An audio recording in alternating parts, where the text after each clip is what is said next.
2026 թվականի ապրիլի 11-ին Երևանում Ազատության հրապարակում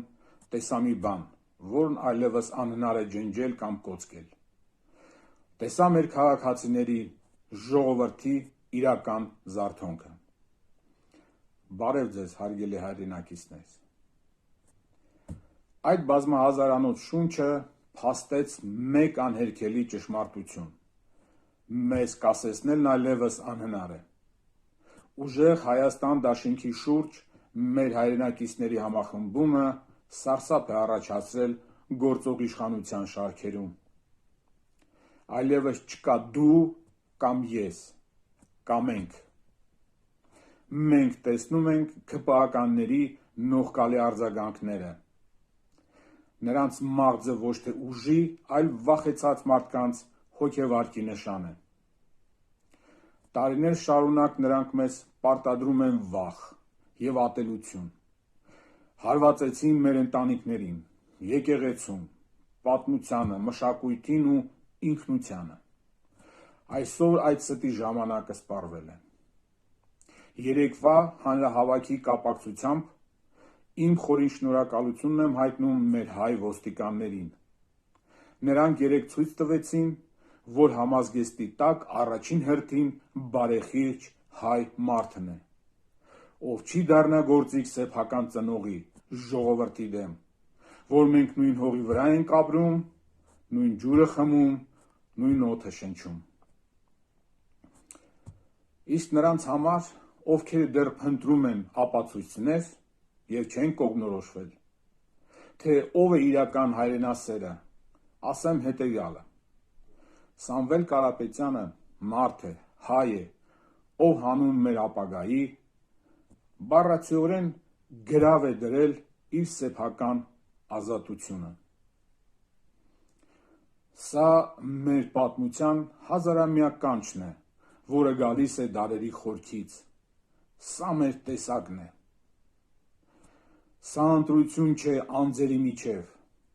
սա ընտրություն է իրական անձնազոհության և դատարկախոսության ու ստի միջև։ Այն սկսվել է դեռ մեր Հայկ Նահապետից, ով իր տոհմի ազատությունը վեր դասեց ամեն ինչից։ Մենք հիշում ենք Արշակ II թագավորին,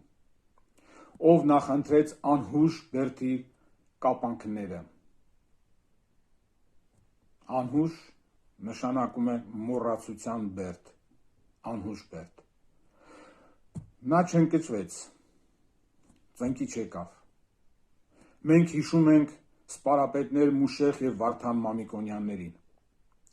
ովքեր սովորեցրեցին մեզ գիտակցված զոհության պատգամը։ Մենք հիշում ենք Գևորգ Չաուշին, Գարեգին Նժդեհին, Արամ Մանուկյանին և անթիվ մեր նվիրյալներին, ովքեր բանտերով ու զրկանքներով անցան, որպեսզի հայը պետականություն ունենա, կյանք ունենա։ Այսօր Սամվել Կարապետյանի քայլը հենց այդ նույն գիտակցված զոհողությունն է։ Ինչպես մեծն Կոնստանտ Զարյանն էր ասում, հայրենիքը միայն հողը չէ, հայրենիքը այն ոգին է, որն ապրում է այդ հողի վրա։ Նա նկարագրում էր այն հայ տեսակը, որը դրսևորում է իր հաստատակամ կամքը հենց ամենածանր պահին։ Բայց այսօր մեր թիկունքում դավադրություն է հյուսվում, և ես ցանկանում եմ հնչեցնել որոշ փաստեր։ Ինչու 2020 թվականի պատերազմից հետո մոտավորապես 1400-1500 հայկական անձնագրեր տրվեցին ադրբեջանցիներին։ Ինչու էր Թուրքիայի արտգործնախարարը բացահայտ հայտարարում, որ պետք է ամեն գնով պաշտպանել Նիկոլ Փաշինյանին ընտրությունների ժամանակ։ Հիմա շատ կարևոր է հասկանալ, ում շահերն է սպասարկում այս իշխանությունը, եթե թշնամին անհանգստանում է նրանց աթոռի համար։ Որ օրվանից է Անկարան որոշում, թե ով պետք է ղեկավարի Հայաստանը։ Ինչ նպատակով էին Վրաստանով Հայաստան ուղարկվում տասնյակ հազարավոր կեղծ հայկական անձնագրեր ու ID քարտեր, Սա է ձեր ժողովրդավարությունը թշնամու օգնությամբ ու կեղծիքով պահել իշխանությունը։ Հարգելի հայրենակիցներ, այս իշխանությունը մեզ նայում է որպես թվի։ Մենք նրա համար ընդամենը քվե ենք, իրենց աթոռները պահելու համար։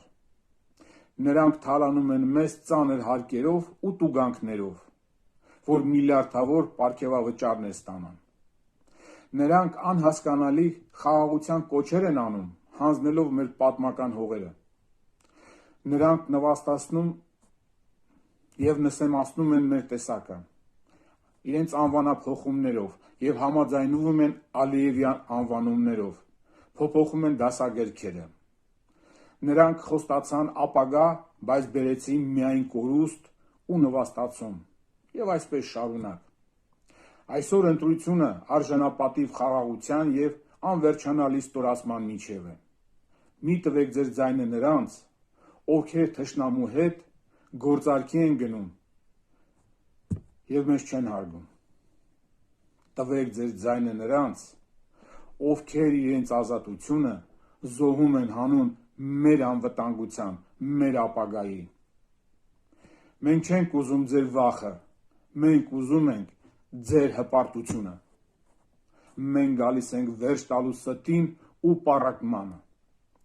Մեր թիկունքին արդարությունն է, մեր սրտերում Հայաստանը։